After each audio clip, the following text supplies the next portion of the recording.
بسم اللہ الرحمن الرحیم۔ ناظرین السلام علیکم، ہم آپ کا میزبان صاحب شاکر وفاقی دارالحکومت اسلام آباد سے کچھ تازہ ترین خبریں ہیں، اور خبروں کا تعلق ظاہر ہے پاکستان کی قومی سیاست سے۔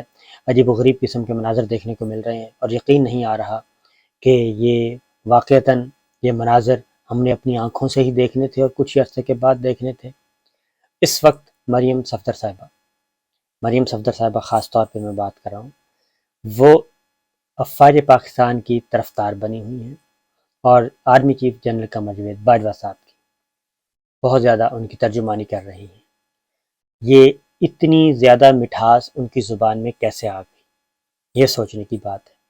اور آخر ماجرا کیا ہے، کیا کچھ ہونے والا ہے کہ وہ مریم صفدر صاحبہ اور وہ نواز شریف صاحب جو کہ بھرے جلسوں میں خاص طور پہ army chief general Qamar Javed Bajwa صاحب کو نشانہ بناتے تھے، ان کو گالم گلوچ کرتے تھے، ان پر الزامات عائد کرتے تھے، سنگین ترین الزامات عائد کرتے تھے، اوئے توئے کرتے تھے، وہ آخر آنن فانن وہ کیا ہوا؟ اور ایک اور چیز قدر مشترک ہو گئی ہے، اور وہ ہے کہ اے آر وائی اور اس کے اینکرز یہ جہاں بھی جب بھی مریم نواز صاحبہ کو موقع ملتا ہے پریس ٹاک کرنے کا تو وہ خاص طور پہ یہ بات ضرور کرتی ہیں، اور اس کی ریزن کیا ہے؟ دوسری جانب ہم دیکھتے ہیں کہ وہی چیزیں ہو رہی ہیں کنٹونمنٹ ایریا سے، جو کہ افواج پاکستان کے زیر سایہ ہیں علاقے، اور جو ان کی دسترس میں ہیں، ان کے ایڈمنسٹریٹو کنٹرول میں ہیں۔ وہاں سے ایک زمانہ تھا کہ جیو کی نشریات جو ہیں وہ غائب کی جاتی تھی، کیبل سے غائب کیا جاتا تھا، اور اب کیا ہو رہا ہے؟ اب اے آر وائی کی جا رہی ہے۔ اور مزے کی بات یہ ہے کہ اے آر وائی کی نشریات غائب کی جا رہی ہیں، اور سولیڈیریٹی بھی ہمارے ساتھ سب سے زیادہ کی جا رہی ہے۔ افواج پاکستان کے جوان، افسر اور ان کی فیملیز بہت زیادہ کر رہی ہیں، اور وہ خاموش ہیں لیکن کر رہی ہیں۔ پھر ایک اور کام ہو رہا ہے، اور وہ یہ ہو رہا ہے کہ اس رجیم چینج کے جو سارا کچھ ہوا، اس رجیم چینج میں جو افواج پاکستان کے ریٹائرڈ آفیسرز اور ان کی فیملیز تھیں، وہ بھی اس رجیم چینج کے مد مقابل آ گئے، اور اب ان کی پینشنز روکی جا رہی ہیں، کسی کا گھر خالی کروایا جا رہا ہے۔ ہمارے ریٹائرڈ افواج پاکستان کے جوان افسر جو ہیں وہ بیچارے، ان کی پینشنز روکی جا رہی ہیں، گھر خالی کروائے جا رہے ہیں، اور ان کو بھی زبان بندی کا کہا جا رہا ہے۔ اب مجھے نہیں پتا رولز کیا کہتے ہیں کہ کیا افواج پاکستان کے جو ریٹائرڈ افسران ہیں، جوان ہیں، سپاہی ہیں، کیا وہ پاکستان کے سیاسی نظام کے بارے میں، کیا وہ پاکستان میں جو کچھ ہو رہا ہو اس کے بارے میں اپنے سوشل میڈیا پہ یا ادروائز اس پہ اظہار خیال نہیں کر سکتے اور اس پہ اپنی رائے نہیں دے سکتے؟ کیا وہ پاکستان کے شہری نہیں ہیں؟ یہ ابھی سوچنا ہے، کیا وہ ریٹائرمنٹ کے 30 سال بعد بھی ان کے ساتھ یہ سلوک کیا جا سکتا ہے؟ یہ سوچنے کی باتیں ہیں کہ کیا پہلے تو ہمارے ساتھ ہو رہا تھا، اے آر وائی کو کنٹونمنٹ ایریا سے غائب کروا دیا گیا، اور اس کے بعد جب چیئرمین پیمرا کو بلایا گیا قائمہ کمیٹی میں، اور سیکرٹری انفارمیشن وفاقی وزارت اطلاعات و نشریات کی سیکرٹری خاتون کو بلایا گیا قائمہ کمیٹی میں، تو اس میں چیئرمین پیمرا نے کہا کہ ہم نے کسی کیبل آپریٹر کو یہ نہیں کہا، ہماری طرف سے کوئی ڈائریکشن نہیں جا رہی، کوئی انسٹرکشن نہیں جا رہی کہ کسی چینل کو بند کرنا ہے۔ ہمارے آلریڈی جو ہیں عدالتوں کے احکامات ہیں، اس کے اکارڈنگلی ہم چل رہے ہیں، اس کے خلاف ورزی نہیں کی جا رہی۔ اب کیبل آپریٹرز کہتے ہیں ہمیں فون آتے ہیں، فون آ رہے ہیں تو ہم نشریات بند کر رہے ہیں۔ نشریات کیوں بند کی جا رہی ہیں؟ کہ اس وقت اے آر وائی سب سے زیادہ دیکھا جا رہا ہے، اور اے آر وائی کیوں دیکھا جا رہا ہے؟ وہ اس لیے دیکھا جا رہا ہے کہ پاکستان کی ایک بہت بڑی اکثریت جو ہے وہ اس کی نمائندگی پاکستان اے آر وائی کر رہا ہے، اور اے آر وائی وزیر اعظم عمران خان جو کہ سابق ہو چکے ہیں، ان کی ایکٹیویٹیز، ان کی سرگرمیوں کو دکھاتا ہے، وہ دکھاتا ہے تو وہ سب سے زیادہ دیکھی جاتی ہیں۔ یہ ایک مصیبت بنی ہوئی ہے، معمہ بنا ہوا ہے۔ رجیم چینج کے اس کانسیپٹ کو کسی نے بھی قبول نہیں کیا کسی نے بھی قبول نہیں کیا. ایک بہت چھوٹی مینورٹی ہے جس نے قبول کیا، اس کے علاوہ کسی نے قبول نہیں کیا. یہ ہو رہا ہے اس وقت، اور ایک پاکستان کو اینٹی کلاک چلانے کی کوشش کی جا رہی ہے. پاکستان کے عوام، پاکستان کا ڈی این اے، پاکستانی عوام کا ڈی این اے وہ کچھ اور ہے، اور اس کو یکسر بدلنے کی کوشش کی جا رہی ہے.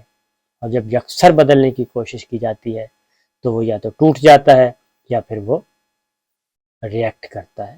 وہ ریئیکٹ کر رہا ہے سارا. تو اب آپ سوچیں کہ مجھے سمجھ نہیں آ رہی ویسے کہ اس حد تک کیا اتنی بڑی مجبوری تھی. پھر کہا گیا کہ ہم نیوٹرل ہیں.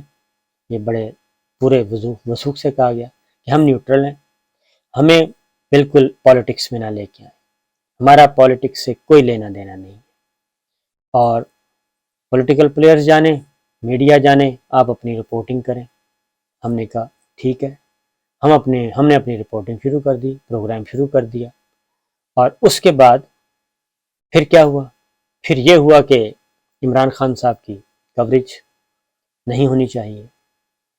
بھئی اگر آپ نیوٹرل ہیں تو پھر پولیٹیکل پلیئرز کو چھوڑ دیں. پولیٹیکل پلیئرز جانے، اپوزیشن جانے، حکومت جانے، میڈیا جانے، وہ اپنے اپنے طریقے سے، کسی کی پالیسی کچھ ہے، کسی کی کچھ ہے، وہ اپنے طریقے سے کرنے دیں. لیکن پھر یہاں سے نفی آ گئی کہ ہم نیوٹرل ہیں. تو اس نیوٹرل کی نفی ہو گئی جب کوشش کی گئی کہ نہیں، اب ہم نے اس کو کانٹینٹ کو بھی کنٹرول کرنا ہے، کانٹینٹ بھی ہماری مرضی کا ہوگا. جب اس پہ ریزسٹنس ہوئی، اس کا مطلب یہ ہوا کہ نیوٹرلٹی تو پھر گراؤنڈ ریئلٹی تو نہیں ہے. Neutrality is not a ground reality. Ground reality کچھ اور ہے. تو یہ سارا کچھ کرنے کی ضرورت کیا ہے؟ پھر کیبل آپریٹرز بتاتے ہیں کہ ہمیں وہاں سے ہدایات آتی ہیں. تو مجھے ایک اپنے دوستوں سے صرف یہی پوچھنا ہے کہ آخر وجہ کیا بنی ہے؟ کیا ہوا ہے یہ سارا کچھ؟ اتنا کیوں خوفزدہ ہے؟ عمران خان صاحب الیکشن کا وہ کیا کہہ رہے ہیں، اور باقی پاکستان کے عوام کیا کہہ رہے ہیں؟ وہ کہہ رہے ہیں کہ عام انتخابات کروا دیں، جو جیتے اس اقتدار اس کے سپرد کر دیں، اور مسلم لیگ نواز جیتے، پیپلز پارٹی جیتے، پاکستان تحریک انصاف جیتے. لیکن اس کو روکا جا رہا ہے. اور بھی بہت ساری چیزیں. Number 1، election commission of Pakistan notification جاری نہیں کر رہا. مخصوص نشستوں کی 5 سیٹیں جو کہ پاکستان تحریک انصاف کو ملنی ہے، نوٹیفیکیشن جاری نہیں کر رہا. نوٹیفیکیشن روک دیا. کیوں روک دیا؟ وہ کہتا ہے کہ پہلے ضمنی الیکشن ہوگا، اس کے بعد ہم کریں گے. وہ کیوں کریں گے؟ وہ اس لیے کہ حمزہ شہباز وزیر اعلیٰ پنجاب، ان کی میجورٹی نہیں ہے، وہ میجورٹی کھو چکے ہیں. نمبر 1. نمبر 2، جن ووٹوں سے وہ ملے تھے، بنے تھے سی ایم، وہ ان میں سے 25 ووٹ ڈسکوالیفائی ہو گئے. اس لیے وہ وزیر اعلیٰ نہیں رہے. پہلے بھی نہیں تھے، اب پھر نہیں رہے. پھر وہ کون ہے؟ نیوٹرلٹی ہے تو پھر پنجاب پولیس کس کے حکم پہ پنجاب اسمبلی میں داخل ہوئی، اور حمزہ شہباز صاحب کو ہر صورت میں وزیر اعلیٰ بنوانا تھا، اور 2 نمبر انتخاب کے ذریعے بنوا دیا گیا. یہ کیا ہوا؟ سعودی عرب کا وزٹ ہوا تو تمام کا تمام ٹبر، جو کہ مفرور، جو کہ عدالتوں کو مطلوب، وہ سارے کا سارا ڈیلیگیشن وہ پاکستان کی نمائندگی کر رہا ہے. ترکی کا دورہ ہوا، وہ نمائندگی کر رہا ہے. تو جناب اعظم خان صاحب، عمران خان صاحب کے پرنسپل سیکرٹری، وہ ٹھیک نہیں، ان کو تبدیل ہونا چاہیے. عثمان بزدار صاحب، ان کو تبدیل ہونا چاہیے. وزیر اعلیٰ خیبر پختونخوا، ان کو تبدیل ہونا چاہیے. شہزاد اکبر، ان کو تبدیل ہونا چاہیے. اتنی لمبی فہرست ہے جو کہ اس وقت اب نہ حمزہ شہباز، نہ شہباز شریف صاحب، کسی پہ کوئی اعتراض نہیں ہے. ان کا پرنسپل سیکرٹری کون ہوگا؟ کوئی اعتراض نہیں ہے. ملٹری سیکرٹری انہوں نے آتے سار تبدیل کروا دیا، کوئی اعتراض نہیں ہے. تو یہ سب ہو کیا رہا ہے؟ یہ آخر کیا وجہ ہے؟ معیشت کا برا حال ہو رہا ہے، معیشت کا ستیہ ناش ہو گیا ہے، عوام کا جینا دو بھر ہو گیا ہے، کسانوں کا جینا دو بھر ہو گیا ہے. اور ڈالر، آئل، جو چیز آپ دیکھ لیں، اتنا زیادہ گڑبڑ ہوئی ہے، لیکن اب کوئی اعتراض نہیں ہے. یہ سب کچھ ہے کیا، یہ سمجھنے کی ہم کوشش کر رہے ہیں۔ آپ بھی سمجھائیں کہ جناب یہ آخر ماجرا کیا ہے، عمران خان صاحب کا قصور کیا تھا، ان فیکٹ وہ کیا تھا؟ کیونکہ اب ان کا ایک انٹرویو ہوا بول ٹی وی پہ، وہ پروگرام ہی بند کر دیا گیا، سمیع ابراہیم صاحب کا پروگرام بند کر دیا اور پیمرا نے۔ اس کے بعد اگلا کام کیا ہوا، چودھری غلام حسین صاحب نے ٹی وی پہ آ کے ایک حقیقت بتائی، میں بھی گواہ ہوں اس کا، مجھے بھی کئی دفعہ بتایا گیا سی پیک کے حوالے سے، شریف فیملی، شہباز شریف صاحب، یہ ساری چیزیں بتائی گئیں، ڈاکومنٹ تک مل گئے، یہ بھی بتایا گیا، کک بیکس یہ بھی بتایا گیا۔ چودھری غلام حسین صاحب نے پروگرام رپورٹرز میں وہ حقیقت بیان کر دی، وہ بتا دیا کہ جناب میں اس سوال کا جواب کا انتظار کر رہا ہوں، سوال کے جواب کا، کہ ہمیں تو بتایا گیا تھا کہ $9.5 ارب جو ہیں وہ کک بیکس میں چلے گئے، اور ہم انتظار کر رہے ہیں اب وہی وزیر اعظم ہے، تو بتایا جائے کہ وہ صحیح تھا یا یہ صحیح ہے۔ یہ چودھری صاحب کے ساتھ ہوا، چودھری صاحب کو بھی نوٹس ایشو ہو گیا، چودھری غلام حسین صاحب کو بھی 70 سال کی عمر کے وہ ہیں، ان کو بھی نوٹس مل گیا ہے۔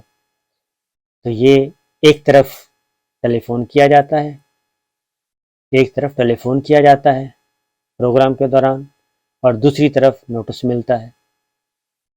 اور عمران خان صاحب کا انٹرویو بول ٹی وی پہ نشر ہوا، سمیع ابراہیم صاحب کے اس پروگرام پہ پابندی عائد کر دی گئی۔ اگر تو نیوٹرلٹی ہے تو پھر نیوٹرلٹی وزارت اطلاعات کو کرنا چاہیے کام، مریم اورنگزیب صاحبہ کریں، سول گورنمنٹ کرے، وہ کرے۔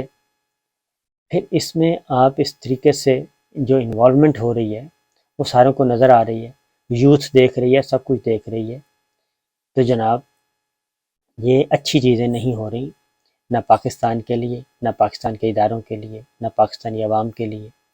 نوجوان نسل سے اس وقت نوجوان نسل جو ہے وہ بہت زیادہ ایکٹیو ہے، وہ سوشل میڈیا پہ ہے، وہ ڈیجیٹل میڈیا پہ ہے، وہ الیکٹرانک میڈیا پہ ہے، وہ بیرون ملک مختلف اداروں کے ساتھ اور مختلف تنظیموں کے ساتھ وہ رپورٹ کر رہی ہے، یہ سب کچھ ہو رہا ہے۔ تو مجھے نہیں سمجھ آ رہی کہ یہ سارا کچھ کرنے کا فائدہ کیا ہوگا، کیا اس سے صورتحال کنٹرول ہو سکے گی، کیا اس سے اپنی پسند کی ڈرائیو ہو سکے گی؟ بالکل نہیں ہو سکتی۔ پاکستان 22 کروڑ عوام کا ملک ہے، اور 22 کروڑ عوام کے ملک میں بجائے اس کے کہ آپ اپنی اسپیس پیدا کریں اور اپنے لیے آسانیاں پیدا کریں اور عوام اور فوج کو قریب لے کے آئیں، ایسے اقدامات کیے جا رہے ہیں کہ جس کے بعد کئی سوالات ابھرنا شروع ہو گئے ہیں۔ تو نیوٹرل ہوں، اے پولیٹیکل ہوں، تو پھر پورے کے پورے ہونے چاہیے۔ گورنمنٹ کو سپورٹ کرنا ہے، بالکل کرنا چاہیے، اس کو پھر کھل کر سپورٹ کریں اور بتائیں کہ ہم گورنمنٹ کے ساتھ کھڑے ہیں۔ جو یہ چیزیں جو ہیں، یہ جیسے جیسے وقت گزرتا جائے گا یہ چیزیں مزید الجھتی جائیں گی، اور اس سے فائدہ جو ہے وہ ملک کو ہونا ہے اور اداروں کو ہونا ہے، کیونکہ یہ جن لوگوں پہ آپ انحصار کر رہے ہیں اور آپ سمجھتے ہیں کہ یہ آپ کے ساتھ سنسیئر ہیں، مخلص ہیں، یہ مخلص نہیں ہیں، یہ صرف فیورز لینا چاہ رہے ہیں آپ سے، 5-7 فیورز ہیں بڑی بڑی، وہ مل جائیں، اس کے بعد ان کا نیریٹو اس طریقے سے چینج ہوگا کہ یہ واپس گجرانوالہ، شیخوپورہ، پشاور، کوئٹہ، کراچی والی تقریروں پہ چلے جائیں گے۔ یہ بات نوٹ کر لیں آپ۔ ان کو چاہیے ریلیف، مقدمات کا خاتمہ ہو جائے، منی لانڈرنگ کا خاتمہ ہو جائے مقدمات کا، دیٹس آل، اور 2-3 چیزیں ہو جائیں، اور اس کے بعد پھر یہ آپ لوگوں کا کندھا استعمال کر رہے ہیں، یہ بات ذہن میں رکھیے، یہ آپ لوگوں کا کندھا استعمال کر رہے ہیں اور آپ کا کندھا استعمال ہو رہا ہے، اور یہ ذہن میں رکھیے گا کہ آج کے فیصلے آنے والے بھگتیں گے، آنے والے کیسے بھگتیں گے میں انشاءاللہ اگلی ویڈیو میں بتاؤں گا۔ یہ ایک باقاعدہ طور پہ جال بنا گیا ہے اور اس جال میں سب لوگ آئے ہوئے ہیں۔ اجازت دیجیے، اللہ حافظ۔